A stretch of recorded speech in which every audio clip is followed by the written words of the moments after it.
Welcome back to Live Impact News on WCNC Plus. I'm Siobhan Riley. I'm so glad to be with you on this Saturday. The time right now is 7:29. We have been having a great conversation with Tina Sykes-Mosley. She is the founder of an organization called Marcus. She started that after her son was shot and killed in that gun violence situation. And as we've been telling you, Marcus stands for Mothers Advocating for Real Change and Unwavering Support. Tina, again, thank you so much for being with us on this Saturday. It's so great to be with you.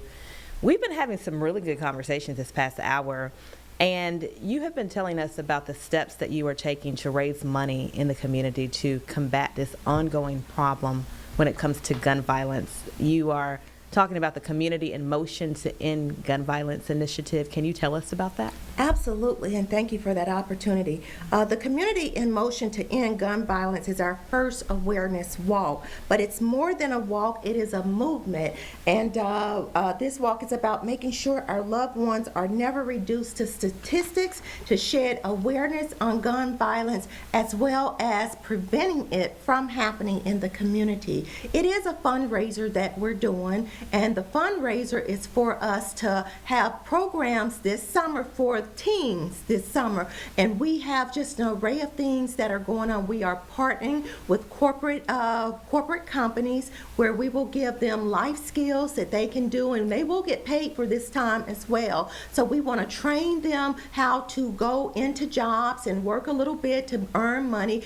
We will have many different workshops about conflict resolutions, how to deal with your parents who are not involved in their lives. We have mental health workshops as well, where we will bring people in from that institution to teach us how to cope and deal with certain things that some of our teens, deal with every single day. And so these funds here will support the activities that we have, because idle time for teens many times is just an avenue for them to get in trouble. So we want to make sure that we are raising funds to help combat violence, to keep them focused on what truly matters, and that's their life, their future. And so this is the purpose of the Community Walk in Motion, and we invite everyone to get involved with your corporation, your church, your family and friends.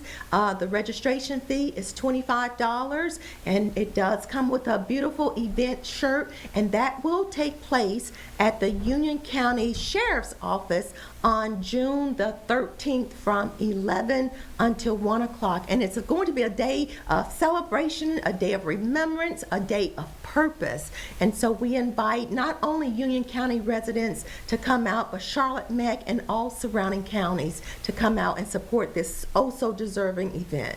And though the event does not take place until June 13th, you need the money to start coming in now. Talk about the importance of that. It's so crucial, because we are wanting to lay the foundation for something fantastic. And with that comes expenses, comes great expenses. And so we do need your registration now. Just like any other walk of significance take place, you do fundraising way before the event actually takes place, because we have a lot that's going on. It's bigger than just expenses. We have got to get people in place to make this happen. We want to not just to make it happen, we want to get key professionals in place, and we want the teens to come, because on site they will be doing counseling out there. They will be talking to, not only the teens but the parents as well. We will have guidance from our law enforcement out there, and although our focus is on the teens, children activities will be taking place as well. So we do need the monies to make sure that we have a very impactful event on June 13th. So please register or make a donation. If you don't want to walk, make a donation and come and support it anyway. But we do need your support financially as well. That support certainly makes a difference. Why is it so important for these families? What do you think it will mean to these families when you're talking about donating money to combat gun violence? Well, let me tell you this right here.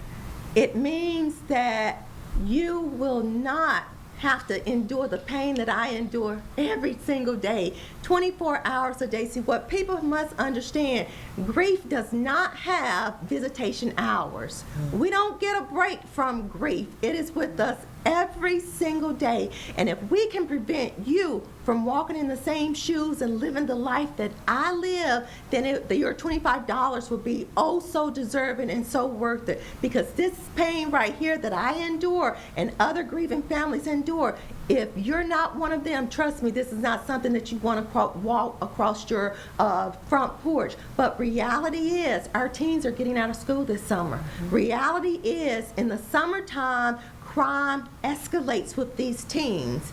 It escalates. And parents, we got to do our part as well by locking up those guns. Stop keeping the guns in your vehicles, because the teens know how to break into your vehicles and stealing your guns, okay? So this is why it's important. We need your $25 to make these types of programs happen for our teens this summer. So please donate, and you can go to marcusmoms.org, marcusmoms.org. And we talked earlier about your son, Marcus, and just the impact that he had in your life and so many others. What do you think Marcus would say about the work you're doing right now? I think Marcus would be, all right, Mama. That's his thing. He always used to say, my queen. All right, my queen, I see you. I think Marcus would be so very proud of me. You know, there are so many days when I can't get up and move, and I can hear him pushing and saying, Mama, come on, you know what you got to do. You got to do. So he's my motivation, and I know he's pleased, and he's with me every step of the way, because that's his heart. Marcus was always in tune with his friends, and he don't want this to happen to anyone else. He wants everybody to live the life that he can no longer live. And when you think about having these conversations with children, because Marcus, his son, is now how old now? He's 4 years old. He'll actually be 5 on the 22nd of this month. Oh, wow. So about to turn 5 years old, and having to have that conversation with your grandchild to say your father was murdered.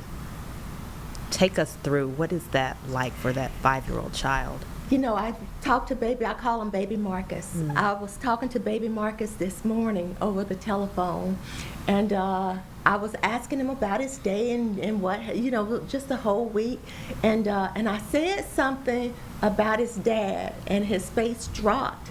And my daughter came on. She says, Mom, he is so sad when you talk about, you know, Marcus. Don't do that. And I said, well, Cortina, what makes you think he's sad when I'm talking about his dad? She says, Mom, last night when he was praying, I told him to say, bless my mom and my dad in heaven. And when I said dad, he just broke down crying. And he's almost 5. Wow. So he knows all about his dad, but now he is showing the grief side. He's never met his dad, you know, but he's demonstrating grief from the loss of his dad. You know, we talk to him all the time about his dad. We do different things to honor his dad, but now, you know, it's affecting him, and he knows his father is not here. And those conversations are really important. I think kids and adults, they really do need to be able to talk about it. That's how you kind of release your feelings, and you really get an opportunity to say, this is bothering me. So those conversations really make a difference. What advice do you have for children like your grandson, and for parents who are grieving and really just need to, sometimes it's best when you can just release and just let it out and say exactly how you're feeling? Sure. Well, first of all, I would say it must be age appropriate. You know, we don't tell Baby Marcus that his dad was shot and killed or murdered. We don't use those type of words, but we use comforting words. We use fun things to tell him about, you know, his dad. But as your child gets older, or if your child's already at the age where you can have those conversations, you must have those conversations, because although we are mothers and we are grieving as mothers, children and siblings grieve as well. And many times, because our grief overshadows everything, we are not ourselves. We are so out of our minds that we can't even breathe. We have got to remember that we're not the only ones, and we have got to figure out a way to reach our other children, reach our grandchildren as well, because they too are grieving really bad. And many times, from my own situation, I've noticed that they suppress theirs because they see how bad and how messed messed up I am. And for many years, they've done that. I remember my daughter telling me, well, Mom, you weren't there for me. You weren't there I didn't figure it out. And she's 27 now. I figured out how to deal with that. And so the only thing I could say was, baby, I didn't even know how to be there for myself. I didn't even know how to breathe. I didn't know how to do anything. But I should have tried my best to figure it out. But my best was opening my eyes, you see.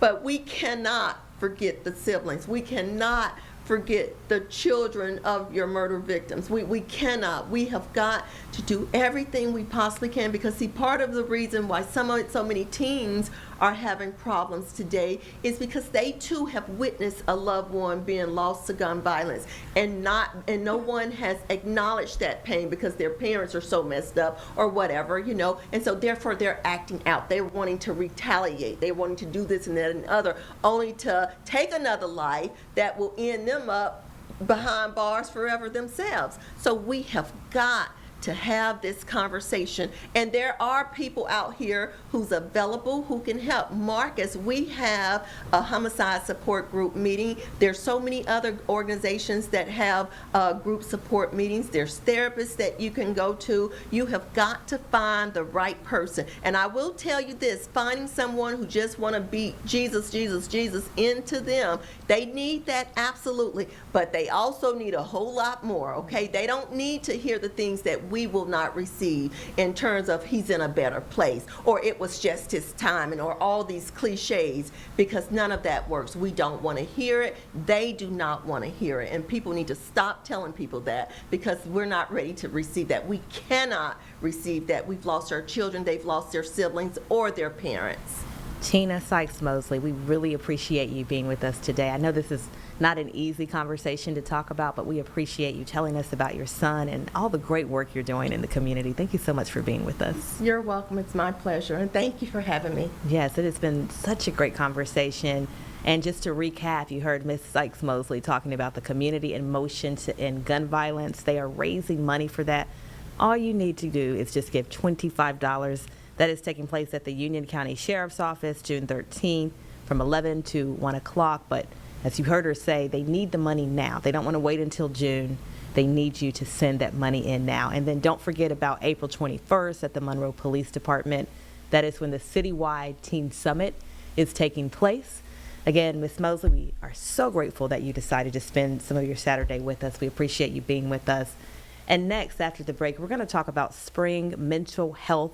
Everybody needs that mental health checkup. We're going to have an interview with mindset coach Yolanda Belser. That's next.